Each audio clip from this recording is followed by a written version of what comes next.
Welcome to today's markup.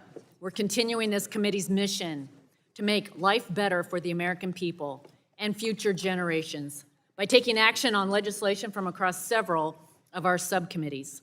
We will consider 3 Congressional Review Act resolutions to rein in harmful regulations that are shutting down affordable, reliable energy and driving up costs for the American people.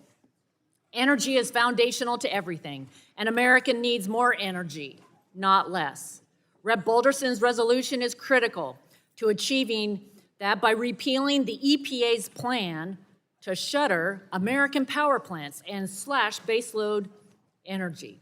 Additionally, Rep. Allen's resolution will overturn the administration's harmful PM 2.5 standard, which poses a major threat to America's economic future by making it nearly impossible to build and manufacture goods in the U.S. This will crush good-paying jobs, devastate communities, and further cede America's economic leadership to countries like China. We should be making it easier, not harder, to expand manufacturing in the U.S. And lastly, Rep. Fulcher's resolution will halt the EPA's proposed rule for heavy-duty vehicle emission standards, a rule that will not only drive up cost across the board, but also threaten the security of our supply chains. I thank the sponsors for their leadership on these bills. Today, we will also continue to build on our efforts throughout this Congress to improve the health of the American people and foster medical innovation and research in a bipartisan manner. We will consider legislation led by Rep. Carter to extend telehealth flexibilities for seniors in Medicare in a flexible and fiscally responsible manner. Additionally, we'll advance bipartisan legislation to help speed up the process for getting treatments to children with cancer and other rare diseases. We've worked hard for a bill that will get broad bipartisan support today.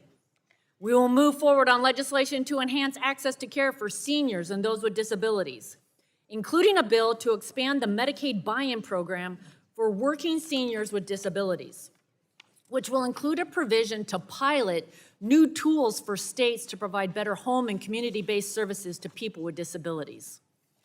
Yet another bill we will consider will ensure access to care for active duty military families who risk losing access to key services when they travel to serve our country. Finally, we will move forward legislation that will provide more information for those with disabilities and their families. I want to thank all the members who have worked hard to get these bills one step closer to becoming law. Next, we will join together in a bipartisan way on behalf of the millions of parents, grandparents, and kids across the country to say enough is enough. The Children and Teens Online Privacy Protection Act, COPPA, provides important updates to a law that was first passed more than 26 years ago and addresses the realities and threats facing kids and teens online in the modern internet ecosystem. I'd like to thank Reps. Wahlberg and Castor and Senators Markey and Cassidy for all of their hard work in championing this legislation. We will also consider the Kids Online Safety Act, which will provide both parents and kids the tools they need to better protect against serious online threats to children's health and emotional well-being.